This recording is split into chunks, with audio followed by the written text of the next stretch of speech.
Sutra 20. Ignorance, egoism, attachment, hatred, and clinging to bodily life are the 5 obstacles or poisons. Now I know what some people are thinking. What's with the cats? Why not dogs? And so I'm here to answer that. Simply stated, cats are better protectors against snake attacks. One might say, well, what does he mean by that? And so I ask, have you ever seen a cat fight back? Dogs are great, truly brave, just not against snakes, especially the invisible ones whose bites spread poison and alter fate. And if they latch on, they'll teach you a thing or two. A naga can push you into powerful transformation beyond what one could imagine the soul can go through. They'll push you so far until your skin turns blue. Blue? Why, I've seen Windhorse turn blue, and she had powers beyond what any living human could do. What were the powers, and how had they arrived? Why, I remember Windhorse turned a blackish blue right as I died. It does seem dark, doesn't it? But what about the beauty of our light? It's so pure and divine, and the only way to see it is to illuminate it through a process of living our life right livelihood. Then you're good, said Windhorse. But I don't understand how the people of Earth manage to endure. Whenever a soul takes the first step into life, it seems we are surrounded by so much corruption and wars that I wonder if the majority of humanity is impure. What is it that you wish for? Asked Windhorse. I wish there was more light. And since we find ourselves in such darkness, look for your North Star. Follow the light that those luminous teachers spread to get through the darkness. Then you'll get home, no matter how far, said Windhorse. But how can we bear this situation? The debt of the material world is taking its toll, and I don't know who can endure this reality we've created. How is any of this even in our control? For those who find themselves in darkness, do not believe for a second that you have been abandoned or damned. Rather, we are well on the path to the pure and promised land. Within this world, there are forces of evil, but imagine if that wicked energy was transformed, then all the chaos would be subjected to a purifying upheaval, said Windhorse. But how? How can this be done? There is a war in the world, and that war is within our heads, so how can this battle be won? Will you try an experiment with me? Simply close your eyes and allow your ears to hear all the sounds around you. Don't try to name or identify these sounds. Just hear them as if you would listen to music. And when you hear something, be it a bird, a flute, or guitar, go without asking what it means. We are going beyond the words, names, numbers, beliefs, and ideas, to get back to the naked experience of reality itself. And at this level of awareness, we find no difference between the listener and the sound, the knower and the known, the subject and the object, or between the past, the present, and the future, said Windhorse.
Once was Dublin town, the hallowed halls and houses, the haunting children's rhymes, that once was Dublin city in the rare old times. Ring a rosy, as the light declines, I remember Dublin city in the rare old times. My name it is Sean Dempsey, as Dublin as could be, raised hard and late in Pimlico, in a house that ceased to be. By trade I was a cooper, lost out to redundancy. Like my house that fell to progress, my trade's a memory. And I courted Peggy Dignan, as pretty as you please, a rogan child of Mary from the rebel liberties. I lost her to a student lad with skin as black as coal, so be careful. And he took her off to Birmingham, she took away my soul. Ring a rosy, as the light declined, I remember Dublin city in the rare old times. The years have made me bitter, the goggles dimmed my brain, for Dublin keeps on changing and nothing seems the same. The pillar and the Met have gone, the Royal long since pulled down, as the grey unyielding concrete makes a city of my town. Ring a rosy, as the light declines, I remember Dublin city in the rare old times. Fare thee well, sweet Anna Liffey, I can no longer stay and watch those new glass cages that spring up along the quay. My mind's too full of memories, too old to hear new chimes. I'm a part of what was Dublin in the rare old times. Ring a rosy, as the light declines, I remember Dublin city in the rare old times. Ring a rosy, as the light declines, I remember Dublin city in the rare old times. Come on, Frank. Well done.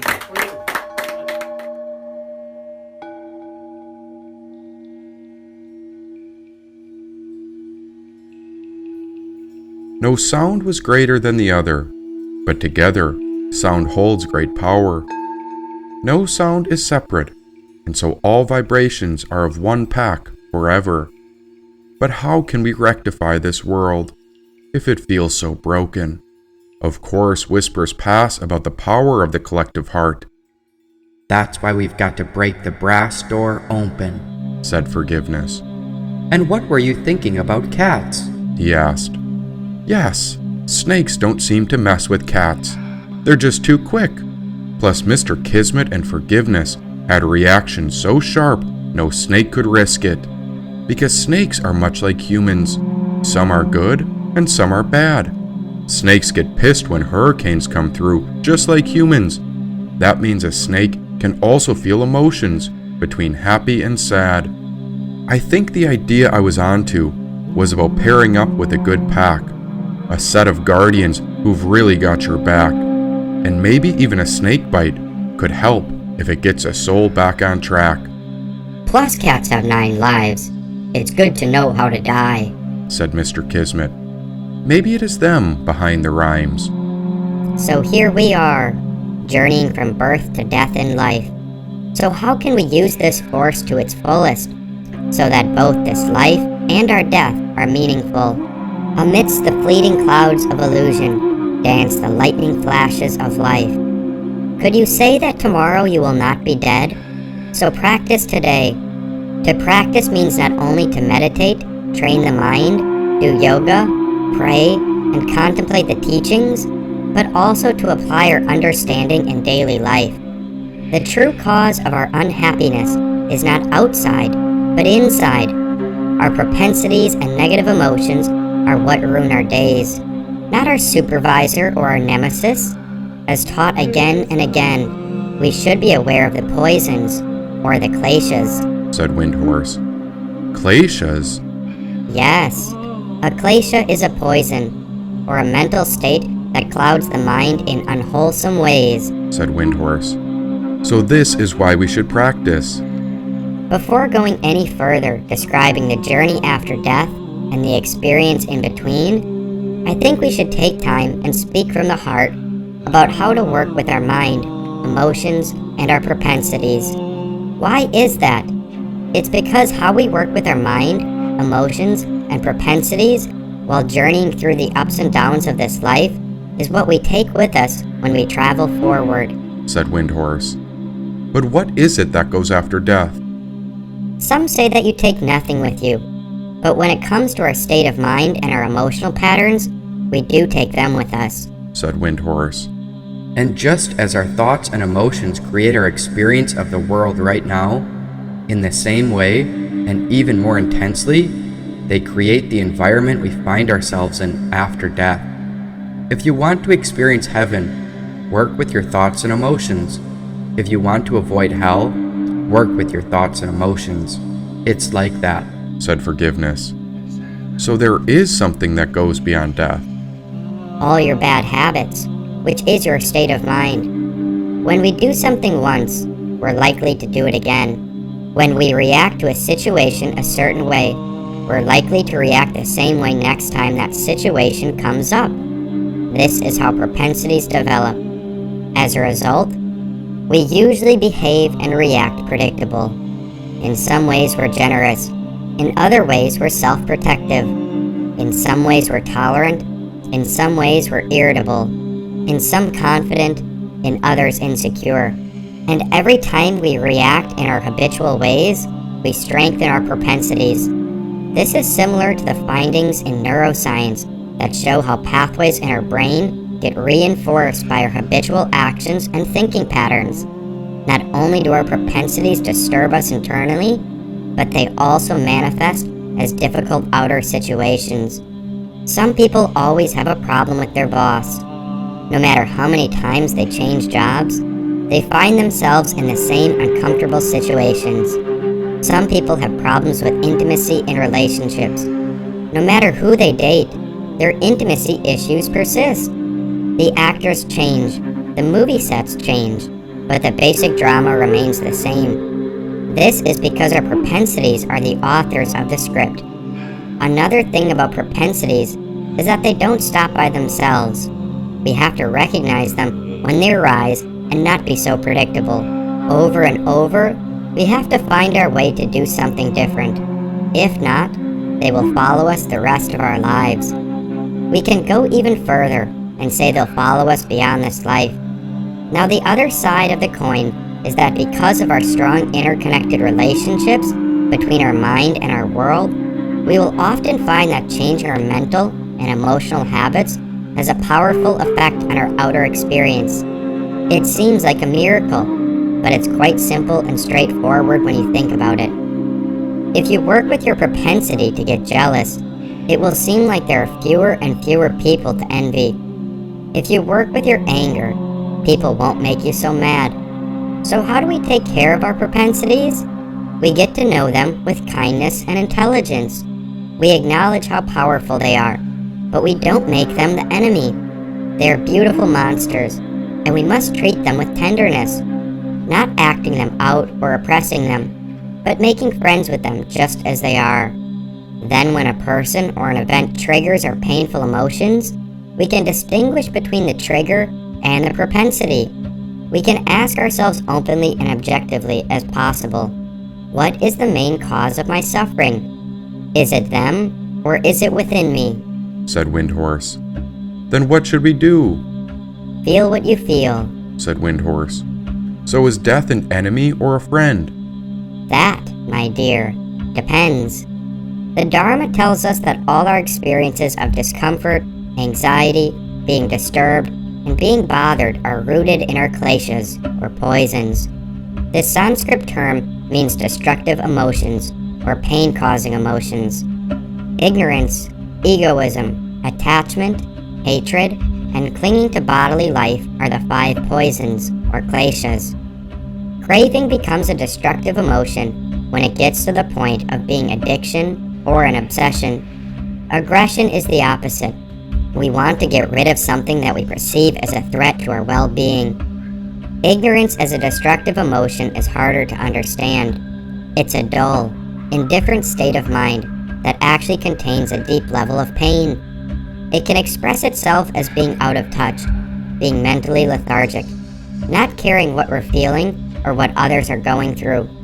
When this state of mind dominates us, it can turn into depression. These kleshas, or poisons, kill our happiness. This happens in 2 ways. First, we suffer while experiencing anger, addiction, depression, jealousy, and the rest. Then we continue to suffer as a result of the harmful actions they provoke. But it is not the emotions themselves that make us suffer.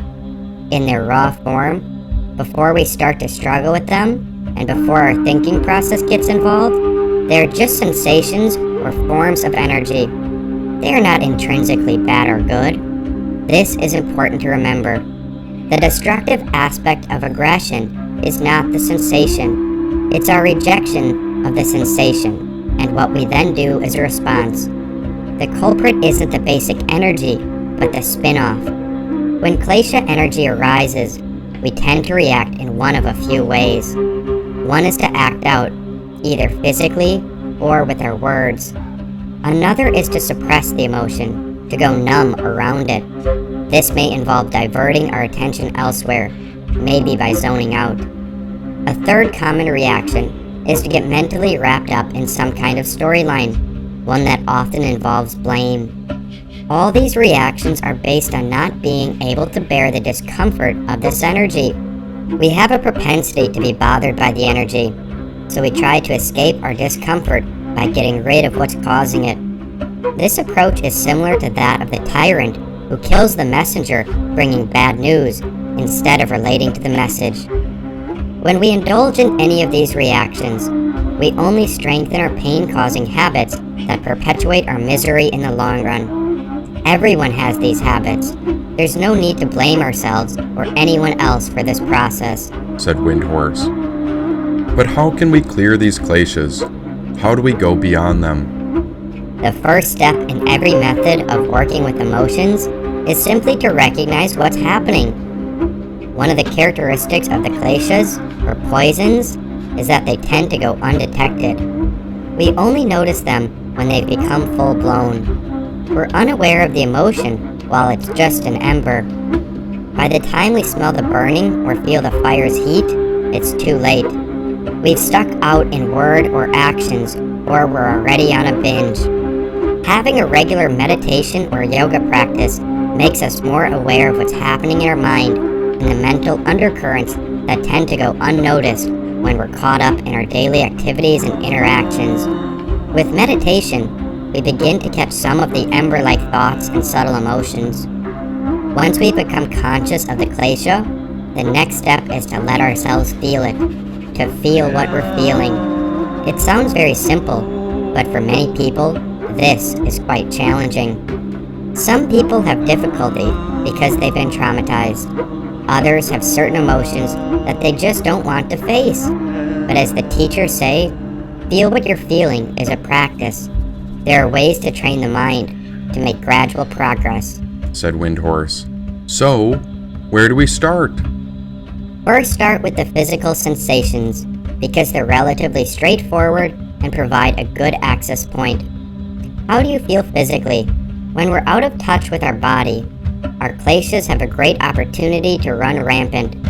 On the other hand, when we're present and embodied, it's easier to be in touch with our mind. So notice how your body is feeling, the aches and pains and itches, the sensations of heat and cold, the places where you feel tight or relaxed. Then look at your state of mind. Is it discursive or settled? What kind of mood are you in? What emotions do you notice? Here it's very important to have an attitude of curiosity and openness. rather than judgment. Different things can come up when we allow ourselves to feel what we feel. We may have painful memories or intense unpleasant emotions. That's to be expected and is no problem. But don't push too hard and make this into an endurance trial. The training should take place in an atmosphere of acceptance, to grow in the ability to know what to do when emotions grab you. It's helpful to remember 3 words: embodied, present, and kind. Drop into your body. Bring your attention to where you are right now, and be kind. When there's an upsurge of emotion, this may help you de-escalate. The main instruction is to stay conscious. You have to be willing to feel some discomfort. I've discovered, over time, that whenever I've allowed myself to feel what I feel, I become more patient with myself and more forgiving. And here's the thing. While kleshas cause pain, the klesha energy itself is a limitless source of relative power, like an electric current. It's not something you want to get rid of. The trick is to stay present with that energy without acting out or repressing it. By doing this, or learning how to do this, you might find out something remarkable. In the basic energy of the kleshas, we find wisdom, ungraspable, egoless wisdom, free of grasping and fixation. Transcend the emotions and go toward the light, said Windhorse. But how is this accomplished? How is it done? Practice the Dharma.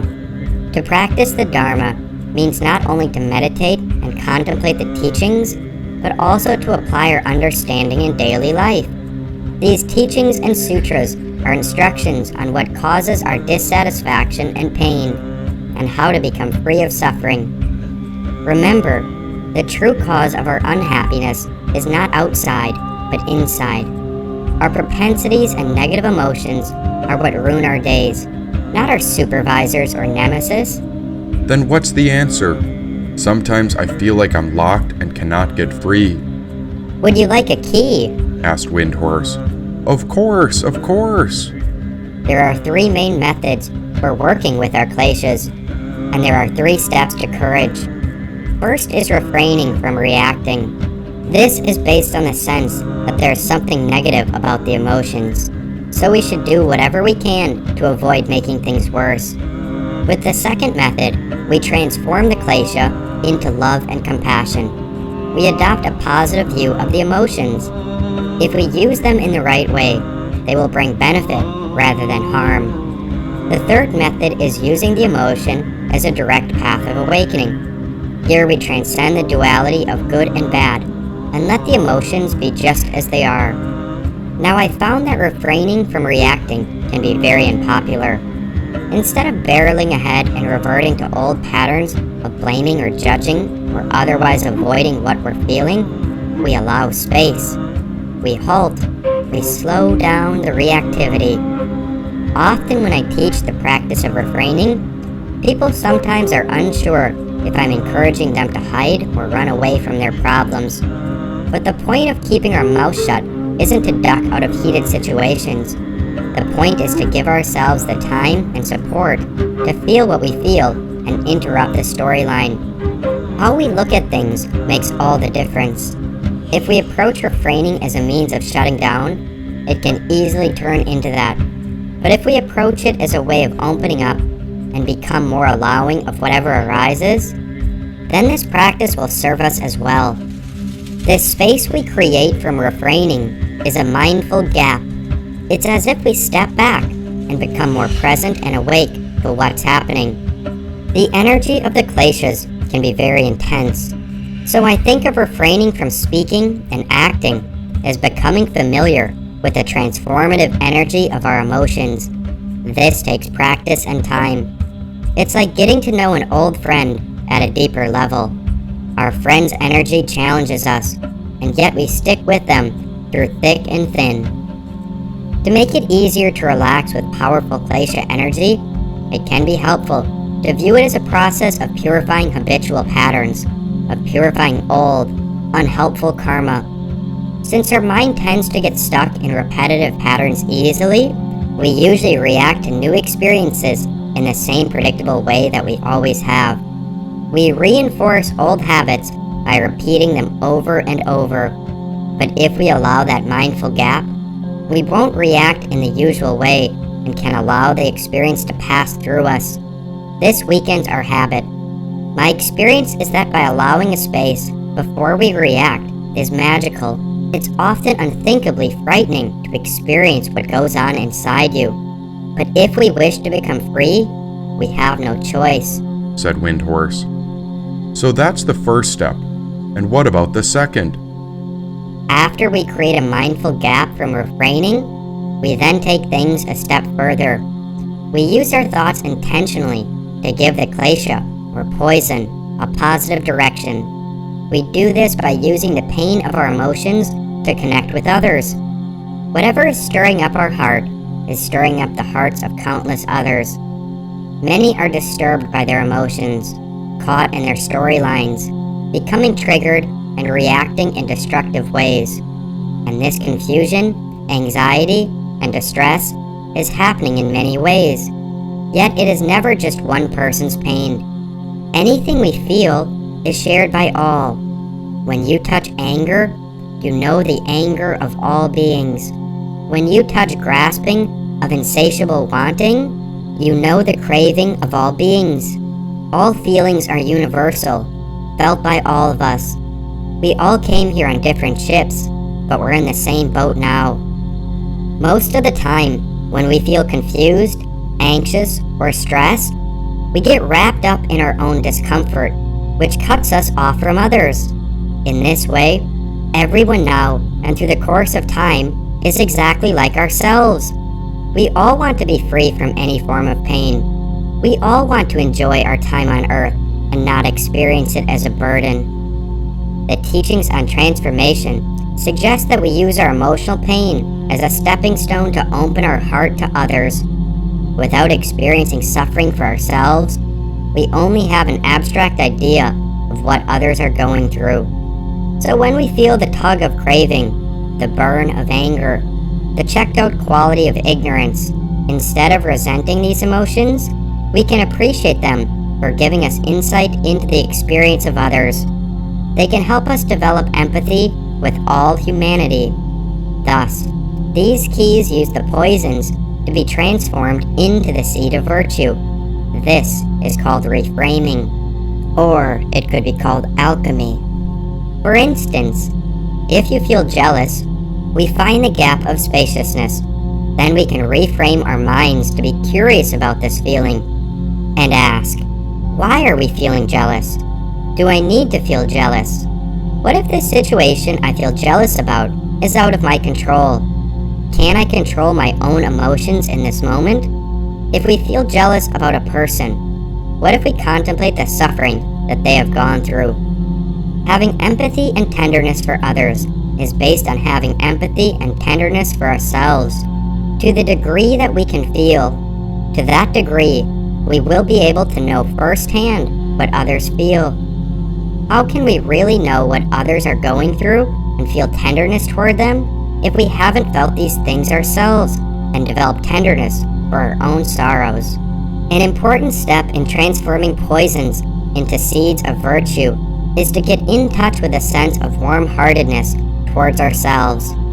Imagine that from this point on, you are going to accept yourself and all of your propensities, your shortcomings, the whole package, said Windhorse. Are there any practices that can help us prepare for this? 2 practices for transforming the heart. To develop the courage to feel what we feel, this is called compassionate abiding. In the practice of compassionate abiding, instead of pushing a feeling away, we open our heart to the feeling of the poison. Not only do we allow ourselves to feel it, we go as far as to welcome it. We breathe it in generously, as we would breathe in clean country air. Compassionate abiding has the potential to change our whole relationship with jealousy or any other emotion. We practice this by breathing. On the in-breath, we open to the feelings as if opening our arms to a loved one. On the out-breath, we give the feelings limitless space, as if sending them into the vast blue sky. In addition to breathing in a difficult emotion, we can use it to contemplate our sameness with others. Based on this, we can do the practice of Tonglen, the practice of sending and taking. In Tonglen, we take things even further by breathing in not only our own discomfort, but also the discomfort of others. If we're feeling rage, we can think about how many other people are feeling rage too. Our rage is no different from anyone else's rage. So when we breathe in our own rage, we can imagine that we're also breathing in the rage of all people around the world. Then we may begin to set an intention and say, "May all beings be free of suffering and its causes. May all beings awaken to their true nature." As a natural complement to breathing in emotional pain, when we breathe out, we can send others whatever positive emotions and qualities we think would bring them joy and relief, such as love or confidence, health, or relaxation. The sending part of Tonglen is a way of sharing our happiness and good fortune with others, all of whom have the same wish to be happy and fortunate too. Through the practice of sending and taking, using the natural alternation of our breath as a medium, we can transform any disturbing emotions into a seed of virtue, a seed of love and compassion. As we gain experience by applying this practice to different feelings and in different situations, we will feel less threatened by our emotional pain. In this way, the poison of our kleshas becomes a precious resource for us to help awaken the compassionate heart of wakefulness, which is the longing to remove the suffering of other beings and to do what it takes to pull that off, said Windhorse.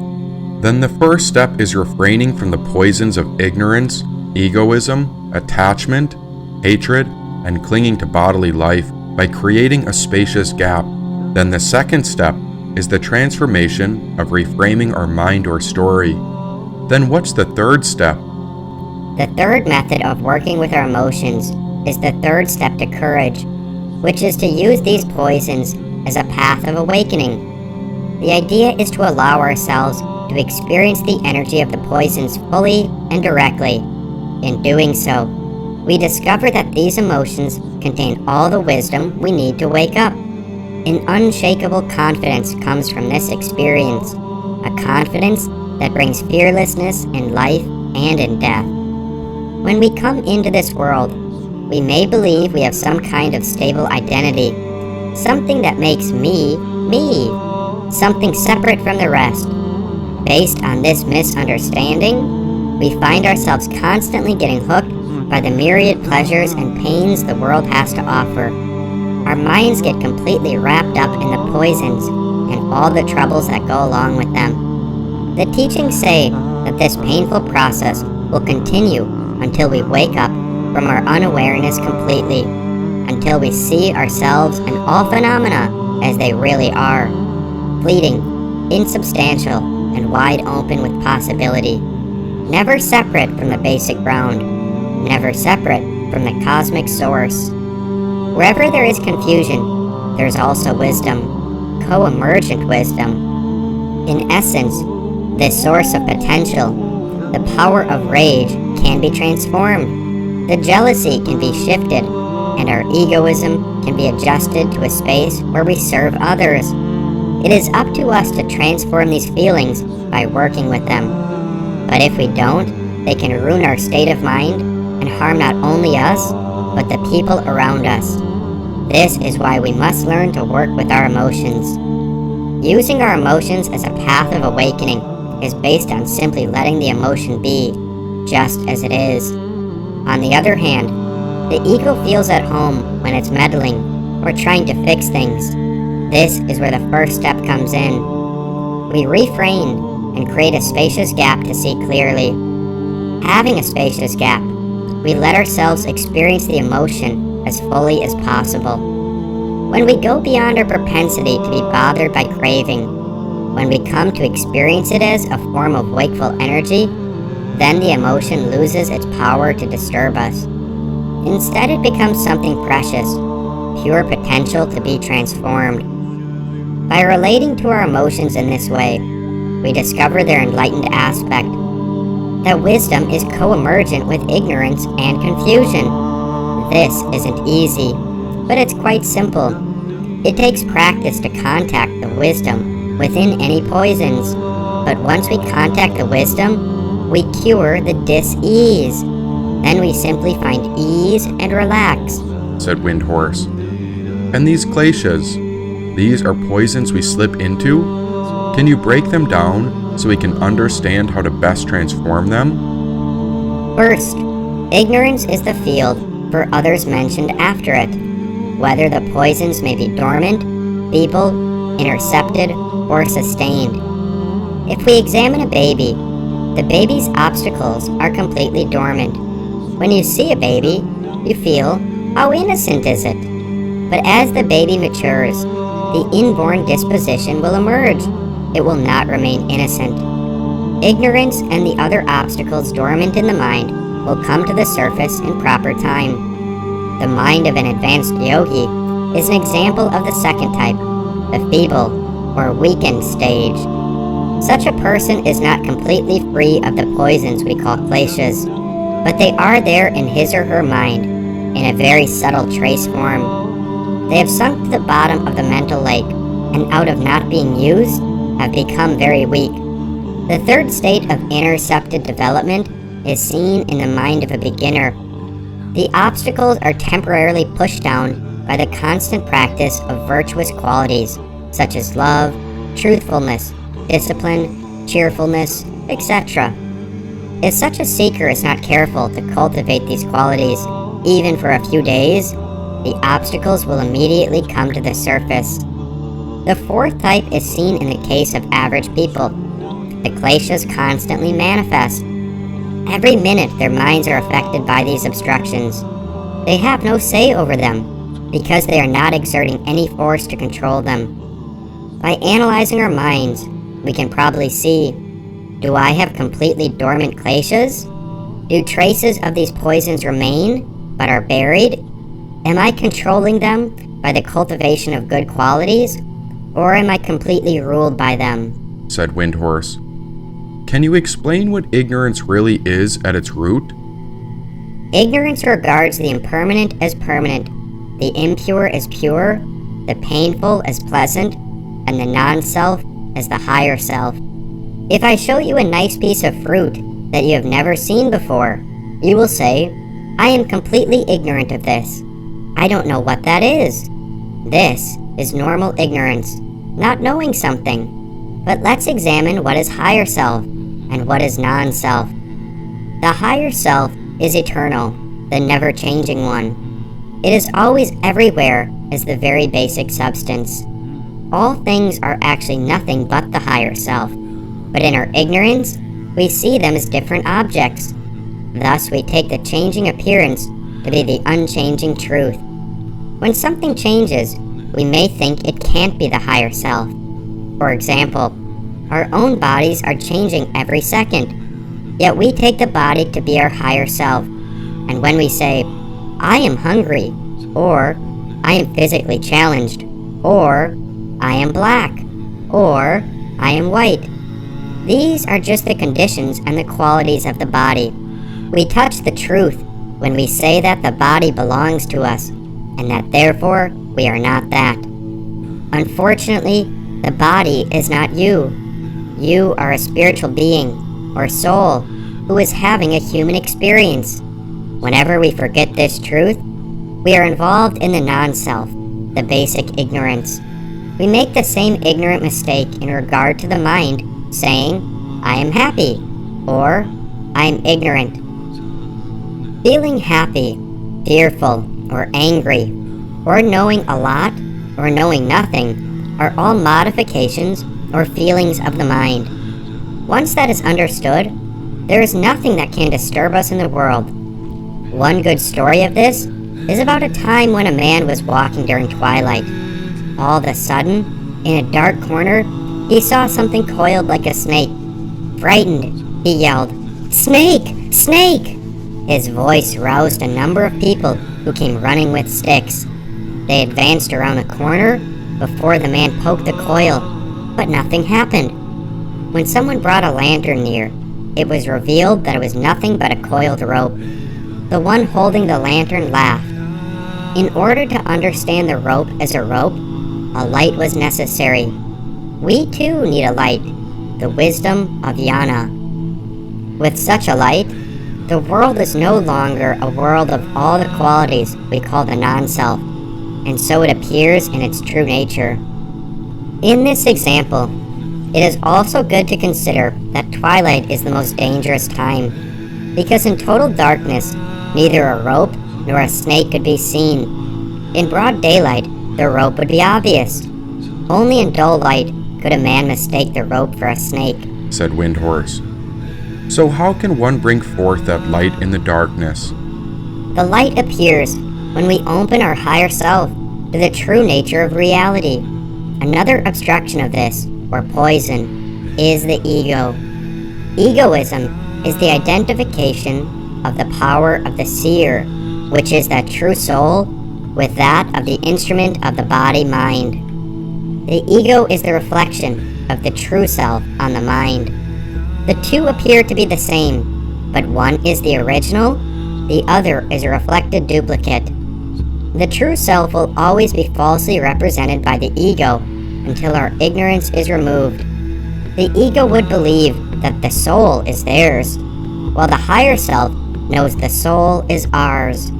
The ego would believe that we could be a king over the whole world, while our higher self knows that our soul is king over the ego. The ego would believe that one individual could rule the world, but our soul knows that the universe rules over us. The ego believes we can live forever, but only the soul actually does. It is by the fact that there is an ego that we arrive at egolessness. The ego teaches us egolessness. The ego clings, grasps, attacks, and claims things as its own, while the true self simply lets go. By letting go, everything is accomplished, since the higher self is always at home. The ego is always trying to get better, get stronger, and get more for itself, since it is concerned with what it owns, said Windhorse. And can you speak about attachment? Attachment is that which follows some identification with pleasurable experiences. We don't want to let go of this pleasure or this feeling, and so we cling and hold on. On the other hand, aversion is that which follows identification with painful experiences. Attachment to pleasure is another pain-bearing obstacle. When we have a feeling of joy, pleasure, or something enjoyable, we have a tendency to feel pulled to hang on and cling. Then when the feeling slips away, we experience suffering because we are not content with letting go.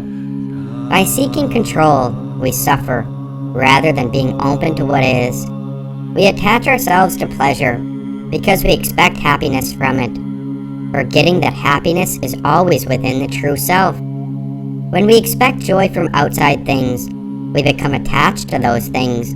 If we find these things make us unhappy, we create aversion toward them. So these symbolize our likes and dislikes, but they're impediments on the spiritual path. Happiness seems to be the basic need of everything in the world, yet rarely does anybody find it. Why? Because happiness is like the musk deer. The ancient scriptures have a fable about this animal, which has a scented spot above its forehead that gives off the musk fragrance. This deer runs here and there in search of the scent, not knowing that the scent comes from its own forehead. Just like that, happiness is already in us. Wherever we go, we reflect our happiness onto people and things. When we see a smiling face and feel happy, it is because the smiling face reflects our happiness. Just as a pure, clean mirror reflects our face beautifully, certain pure, clean faces reflect our happiness. Then we say, "This person gives me happiness." In other faces, our happiness reflects in a distorted way, and we say, "I don't like that person." But it's nonsense. No one can either give us happiness or unhappiness, but can only reflect or distort our own inner happiness, said Windhorse. So what is this clinging to outcomes and feelings? What happens as a result?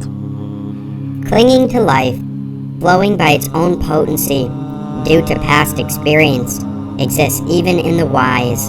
The next obstacle is clinging to life itself. Here we get a clue into the nature of rebirth. Many Westerners don't believe in reincarnation. They might feel that it's all over once we die. But yoga philosophy reminds us that all our knowledge comes through experience. Without experience, we cannot understand or learn anything. Even books can only remind us of something we have experienced in the past. They help kindle a fire that is already within us. That fire must be there first for the kindling stick to kindle it. Examine instinct. It's a trace of an old experience or impression. Instincts are passed through families, through the mind, through generations, and although they may go down, they aren't completely erased. These are habits, and if we continue them, they become our character. Continue with that character, and eventually, perhaps, it comes up in another life as instinct. In the same way, all of our instincts were once experiences. That's why the fear of death exists. We have died hundreds and thousands of times. We know well the pang of death, and so the moment we get a body, we love it so much that we are afraid to leave it and go forward because we have a sentimental attachment to it. Many people do not realize that we are a soul, and so they cling to the body even when it gets old and dilapidated. That constant clinging, breaking away, clinging again, breaking away, is why we are mortally afraid of death. It is another klesha, or poison, based on ignorance of our true nature. So all these poisons, whether dormant, feeble, intercepted, or sustained, should slowly be gotten rid of. Only then are we ready to go further, said Windhorse.